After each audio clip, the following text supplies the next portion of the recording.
Hello everyone and welcome back to Brink of Speed. Today we're going to talk about the top 10 big mistakes that GM made with this brand new C8 ZR1. Now before we get into it, I want to preface this by a couple of things. Number one is I made this video on the way to Darren's house for the reveal night. So you're watching this with me not have seen the reveal.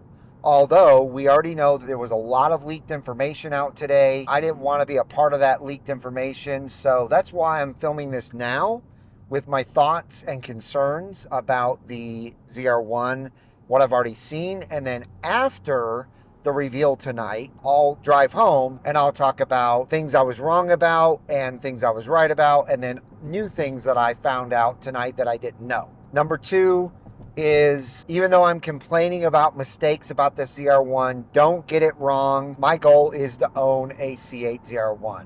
This car is going to be a beast and I want to own one. So don't get any of this wrong. I'm not saying that I'm not buying a C8 ZR1 and that no one should or anything like that. That's not what I'm saying.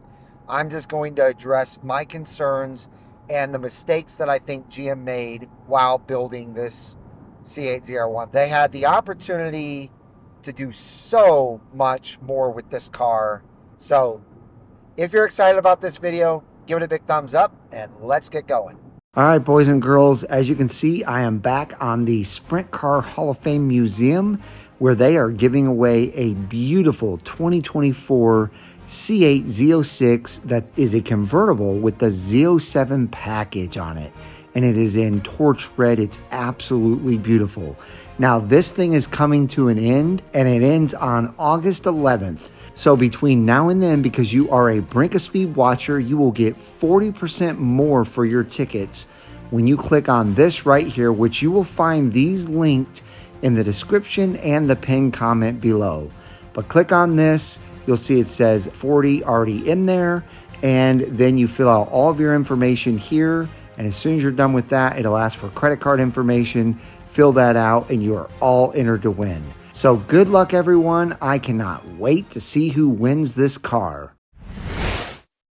All right, so first thing is first, the front end of this new ZR1 to me looks identical to the Z06, except for the hood. Obviously, that hood has a gigantic scoop in it for downforce and obviously for cooling. So it looks different there, but the front splitter, the dive planes, the front grille, the bumper, everything about it looks exactly like a C8 Z06. Now, don't get me wrong, a Z07 C8 Z06 looks phenomenal, but all you got to do is compare what the differences were between the C7 Z06 and the C7 ZR1, and you'll know very quickly it's a whole brand new front bumper, front grille, hood, everything about it. The splitter is way larger. If you compare a stage 3 front splitter with the canards, is tiny compared to the ZTK front splitter with canards, and it's tiny compared to the non-ZTK front splitter on the ZR1. So that's number one. Big mistake by GM. They should have made the new ZR1, just like the C7 ZR1, stand enormously apart in the front from the Z06, and they did not do that. All right, number two, the rear end. Same exact rear diffuser area, same exact rear vents. Nothing is different back there on the rear bumper. It's all the same. The exhaust is the same. Everything is the same. But for the rear diffuser to not be bigger, I mean, same with the C7 ZR1. It wasn't any different than the C7 Z06, but they should have made it different. This was their opportunity. I mean, good golly, this car has 1,064 horsepower. Why wouldn't you put a gigantic rear diffuser on the back of this thing? Please explain to me, GM. Now, number three, sticking with the rear end of this car, the rear hatch on the coupe is now a split window, which, by the way, I'm going to throw up a video right now. I called this in June of 2023, last year. We all saw the mules out there with the spine down the middle. People said, no, that's not a split window. No, that's not a split window. Yes, it was. But this is not going to be a split window where, you have people on the fence. Well, it's okay. This is a love or hate split window. I guarantee it. You're going to either have people that absolutely love it, or on this side, you're going to have people that absolutely hate it. There's not going to be any in between. So the mistake they made is they could have done something really, really great. And I'll get into that in a second. But this mistake is going to come back to haunt them, in my opinion. So what happened with the 1963 split window? It was only around for 1 year. And there were multiple reasons for that. Number one, people hated it. People complained about it. Number two, they thought it was an insurance liability. They thought that you could see well out of the back window, and so it was a insurance liability. It was something that was obstructing your view, and so they got rid of it the very next year. Well, let me ask you a question. What is the complaint that you hear from a lot of people with this rear view camera mirror? This is either a I love it or hate it situation as well. I've never met someone in between on the rear view camera mirror. It's either I can't use it because it messes with my eyes, or I love it. Thank you, GM, for a rear view camera mirror. So all those that buy the coupe are going to get in that car. They're not going to be able to see out the rear without the rear view camera mirror. And if they hate the rear view camera mirror, then they're screwed. So here we go with probably a 1 year split window Corvette again. So in that case, it might be a advantageous thing for you to purchase a coupe because it's probably only going to be around for 1 year. All right, keeping with the split window, this is number 4. They should have built a rear engine roof scoop. What were they thinking? The snorkel thing that goes from basically the edge, the bottom of the window, connects to the intake, and then goes up all the way to the roof up here. That's what should have split the window, not what they put on the car, not what they put on that window. To me, it just looks kind of cheap. It might not be. It may be all carbon fiber. Who knows? But it looks gimmicky and cheap, whereas a bad to the bone engine roof scoop does not look cheap, and that, my friends, would not have been a love-hate situation. They missed a golden opportunity to make the split window with a function. Now, I'm not saying that the split window doesn't have a function now, because it probably does allow a lot more air in and out, but not like a roof scoop. All right, here we go. Number 5, we're back to the horsepower and the torque. This is, you're going to think I'm crazy for saying this. It's way too much. My mind would have been blown, and I know a lot of others would have been blown with 850 horsepower and, in the 700 torque. Not 1,064, not 828 foot-pounds of torque. What are we supposed to do with this car? Now, again, don't get me wrong. I want this car. I'm going to buy it. It's going to be ridiculous. But seriously, how is it going to hook up? Tell me, how's it going to hook up? You can put 355s on the rear. You can modulate the power in the first few gears. But even with that much power, 4th, 5th gear, you're going to still have a hard time hooking up, depending on the condition. So who are they going after with this car? Because we know they were testing it alongside a Ferrari SF90, and the Ferrari SF90 has all-wheel drive. So that car hooks up. That car still spins with all-wheel drive. What do you think this car is going to do with not having all-wheel drive? It's going to take forever to hook up. All the other manufacturers out there that manufacture high-end exotic supercars know better than to put that kind of power in a car unless they spend a lot of time, a lot of research, a lot of money. I mean, Koenigsegg's have that kind of horsepower with rear-wheel drive, but man, that car costs millions of dollars, and I guarantee the research and development going into making that car hook up is a lot more than what GM is going into, I think. I mean, I say I guarantee, I would think, but maybe they'll surprise us. So that was my number one thought when I saw that horsepower. Yeah, it's amazing. It's going to be a straight line beast.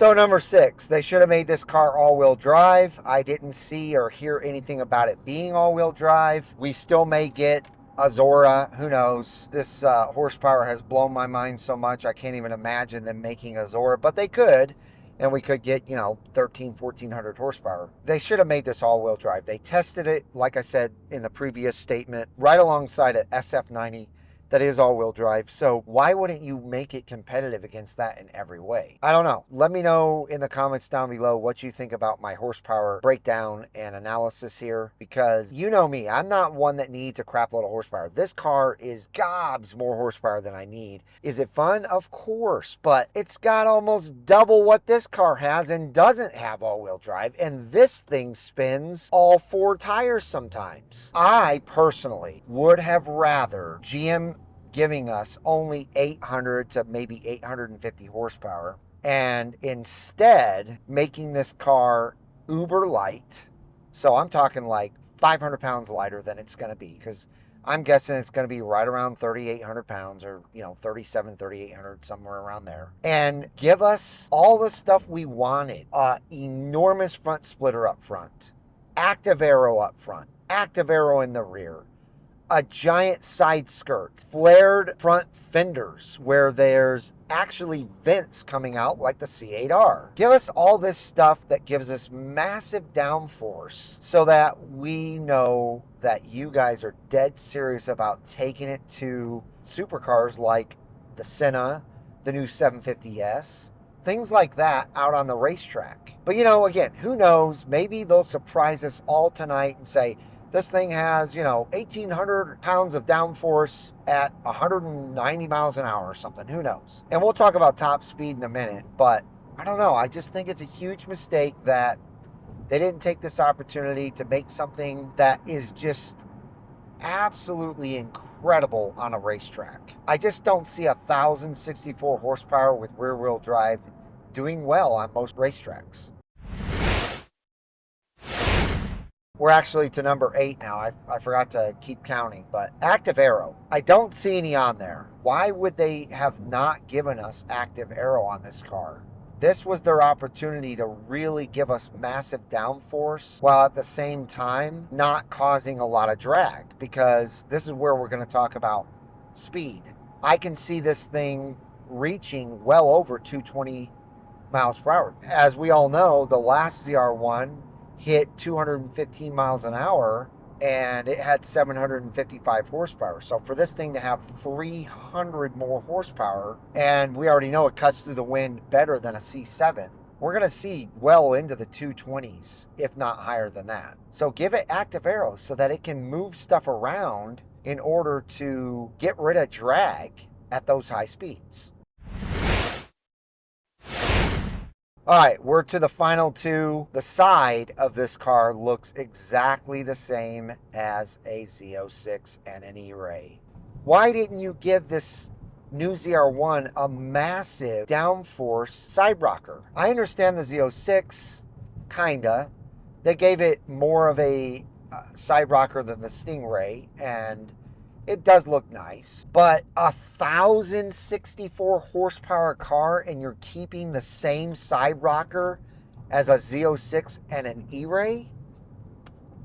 What are you thinking?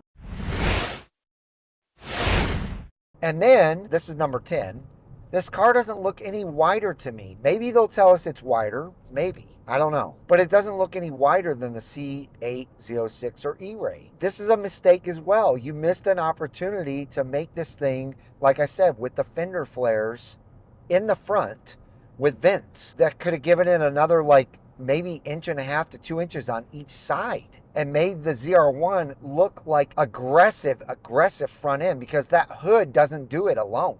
You have to flare those front fenders. And they did it on the C7 ZR1. They didn't put vents, but they flared them out larger than the C7 Z06. But again, I'm going to watch the reveal, and I'm going to come back and finish this video up after that. So stay tuned.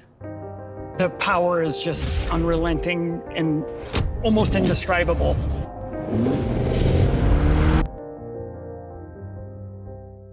Hi, I'm Brad Franz from Chevrolet Marketing, and today I'm here with Josh Holder. on the introduction of the all-new Corvette ZR1.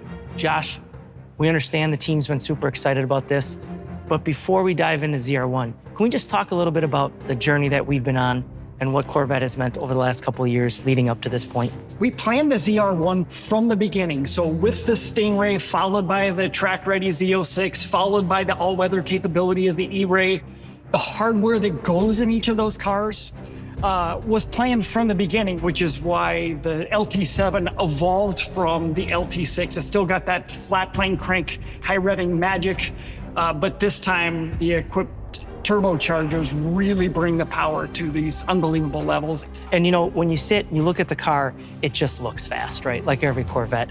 How important is it to also keep the design cues that have made this generation of Corvette so special? Well, keeping the foundation lets us keep the fantastic mid-engine proportions. The cues on the ZR1 expand upon its performance. So everything you see on the outside of the ZR1 has some functional purpose, and many of them have more than one functional purpose. The intercooler heat exchanger in the hood, not only does it cool the charge air, but it also helps create front downforce. Let's talk about the numbers. Can you give us a rundown of what ZR1's bringing to the table here? Brad, the numbers are incredible. 1,064 horsepower, more than 800 foot-pounds of torque from 3,000 RPM to 6,500 RPM, more than 1,000 pounds of downforce at top speed, and a quarter-mile time well under 10 seconds. It's going to be the fastest Corvette that we've ever done. Okay, all right, well, that's an important one here. Let's just take a step back. Fastest Corvette ever. Are you confirming 212 plus today? Significantly faster than 212 miles an hour. It's absolutely incredible. And when you start to think about the acceleration, how does that feel? It's really mind-blowing. The first time you get in the car, you get this experience that's like, oh my God, what did I just feel? But it doesn't go away. It never disappoints. You never get used to this kind of power. It's always special. It's always enjoyable. So the ZR1 represents the first ever factory turbocharged Corvette. When you think about turbochargers, some might say, hey, there's gonna be some lag, you know, it takes a little bit of time to spool up. What are some of the things that you all did as a team to mitigate that? That's a great question, Brad. And these turbochargers are massive, 76 millimeter compressors. So in the design of the turbocharger, we phase the exhaust cams in the engine to keep turbo speed as high as possible. We change ignition timing, throttle position, and we have a special wastegate that's electronically controlled. So we can use those features to keep turbo speeds as high as possible. So when you're exercising the ZR1 on the twisty roads, your favorite place to drive, or even on the track, that massive power and torque is always available. It's incredible. Yeah. Well, Josh, thanks so much for the time today. Really appreciate it. I think everyone's going to be extremely excited about what the 2025 Corvette ZR1 has to offer. You guys really rocked it. Thanks for giving us a vehicle like this. Thank you, Brad. We can't wait to share it with the world.